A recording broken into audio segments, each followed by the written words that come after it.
Welcome to the Real Estate Pros Show, where we interview real estate investing professionals from coast to coast, as well as the service providers that serve the real estate investing industry. Our goal is simple: share what's working now to help you improve and scale your business to the next level and meet the pros that can help you get there. Real Estate Pros is powered by Investor Fuel, America's leader in helping real estate investors and professionals build the business you need to live the life you've always dreamed of. Let's start today's show.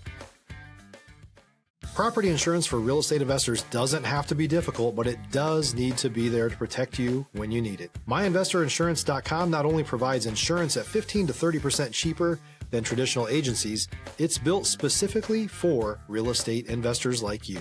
You can set up an account in about 2 minutes, get quotes on properties, turn on and turn off insurance for your fix and flip or rental properties in around 2 minutes without having to talk to anyone directly, all through our portal. There's no better way or faster way to make sure you've got the coverage you need to protect you, and no more lengthy policies either. Once you're set up, you're billed monthly and prorated by the day for however long your policy is active. It's powered by MSI, the third largest independent MGA, with 1.5 million customers and more than $1 billion in cumulative premiums written. Get set up today in about 2 minutes at myinvestorinsurance.com/fuel. Welcome back to the show. I'm your host, John Harcar, and I'm here today with Anthony Silver. And what we're going to talk with him about is, besides his journey in real estate and business, we're going to talk about flipping in opportunity zones. It's something I heard about a while back. I never really pursued it, but I've heard some folks have some really good success, and I'm sure Anthony's going to tell us a lot about that. Remember, guys, at Investor Fuel, we help real estate investors, service providers, really all real estate entrepreneurs 2 to 5x their business. And we do that by providing the tools, the resources, and the community to scale and grow your business to a level to where you can now afford the life that you want to live. Tony, welcome to our show. Hey, thanks for having me. You like Tony or Anthony? Which one? Tony. Tony. Yes. All right.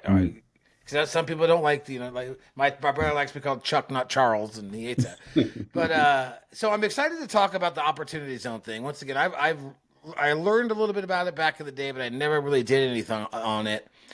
So before we get into that, tell our audience a little bit about kind of your experience, your journey through real estate, and really what brought you to today.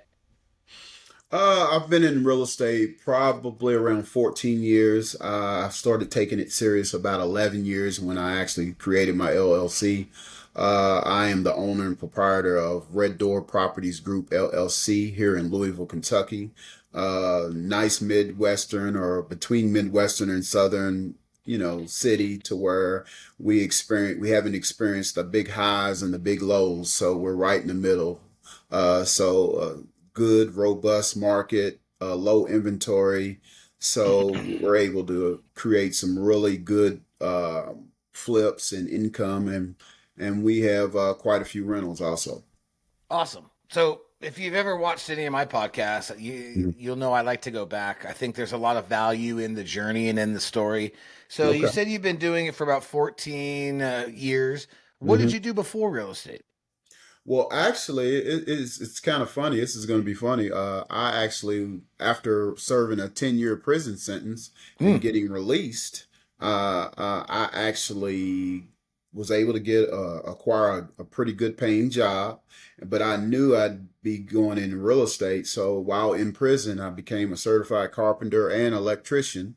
Awesome. So, because I didn't think anybody would ever put me in charge of anything ever again. So I felt like I was going to be working for the rest of my life. So I was able to get those certificates, got a couple of degrees. When I came out, I hit the ground running. I was able to secure a pretty good job.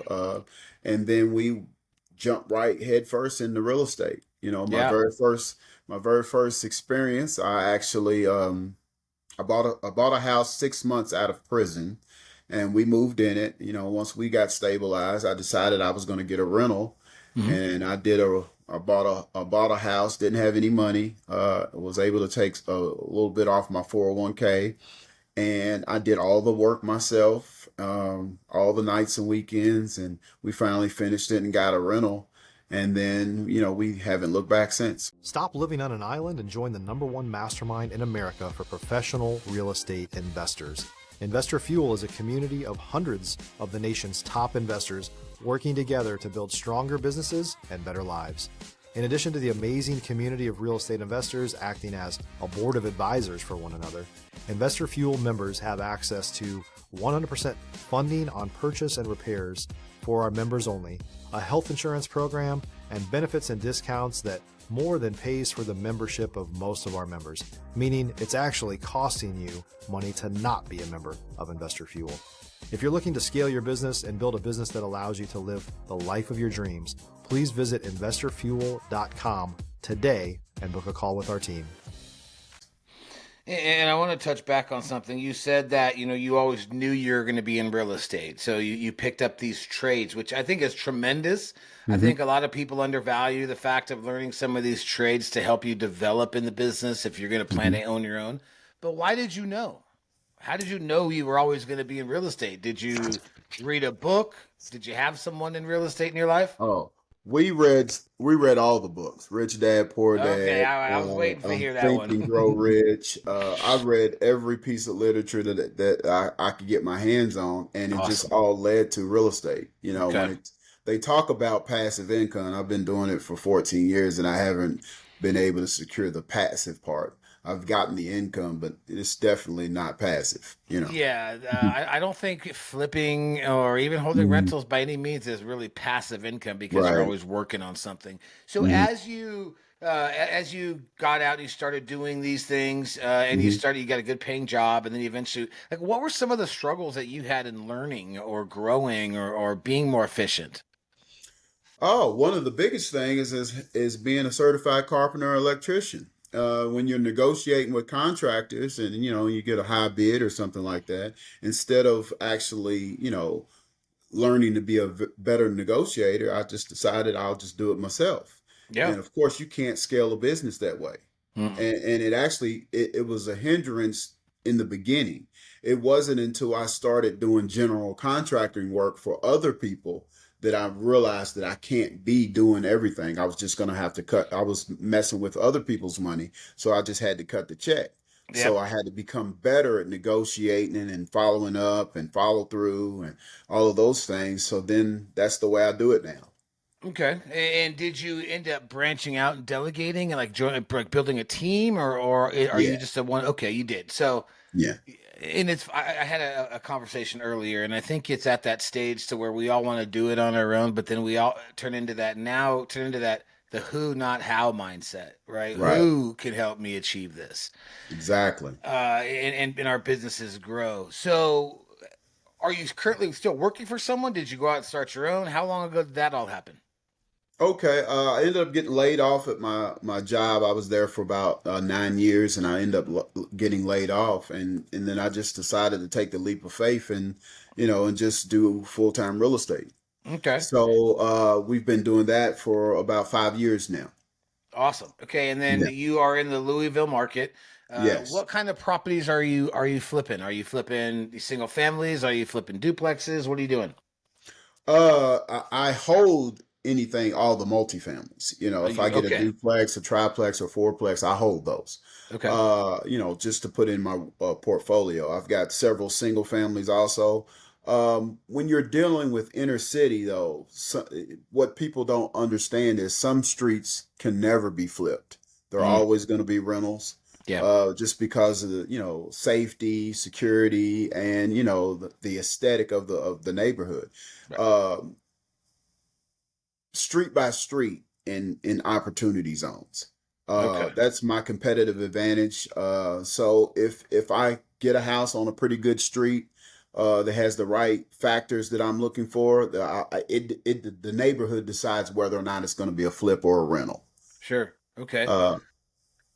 Yeah. How are you how are you doing your marketing? Do you have callers? Do you do texting? Do you do mailing? What's your SEO?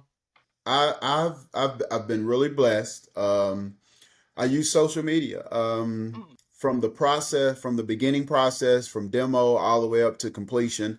I'm posting pictures. I do a lot of before and after. If you're looking for consistent, high-quality leads, look no further than Investor Machine. Investor Machine isn't just another agency, it's the most sophisticated, data-driven lead generation company on the planet for real estate investors, and serves the role of being not just a lead generator for your business, but a marketing partner that is helping you achieve your goals along the way. Go to investormachine.com to learn more and schedule a call with our team today.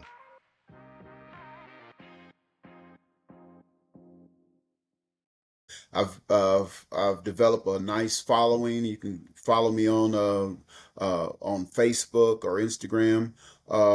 And generally speaking, I have a buyer before the house is finished I because love it. people are used to a certain quality for me, and I have relationships with realtors, and I start showing the house all the way up to as soon as when drywall's up. Yep. Yeah, So the social proof is what brings you, a lot of referral business. exactly, I love it. And exactly. and why do you think people don't put as much of that? Because they might post like, what they do and maybe a picture or two. How come a lot of people don't understand the value of so much content? Like why did you feel the need to go put so much out there? We I really like doing it. I like to show people the process, Mm, and then if you can go back and look at this house and you can see that we completely gutted it. We completely, rewired it. It has new plumbing, it has new electric, it has new HVAC, he has a new roof. You know that you're getting a quality house and we stand mm. behind it. So you can actually just look at the videos, and I've done enough work to where I'm creating my own comps in a neighborhood that there hasn't had That had the appreciation in such a comps. long Yeah. time. Yeah. Yeah, that's an awesome play. I think Hmm. it really lends to the credibility, Hmm. of what you're doing. So why did you choose opportunity zones? I mean, what specifically made you kind of look more into that, and then obviously eventually start buying in there? Well, I grew up in these neighborhoods. The west end of Louisville is considered the hood, and it's the same neighborhood that I grew up in. I went to school here, I work here, and I actually live there here now. So, what I want to do is I actually want give options to people who have moved out of the community over time because it either got so bad or they got better opportunities someplace else. I want to give people opportunities that want to move back the options. You're not going to Mm, move back, and if you don't have the aesthetics that you want, if you got your credit together and you want a 3 bedroom, 2.5 bath with a finished basement and a 2 car garage, I can offer that stuff to somebody for 30% less of what they're getting in other neighborhoods. mm. So, but we give them the same quality. So that's what I like for.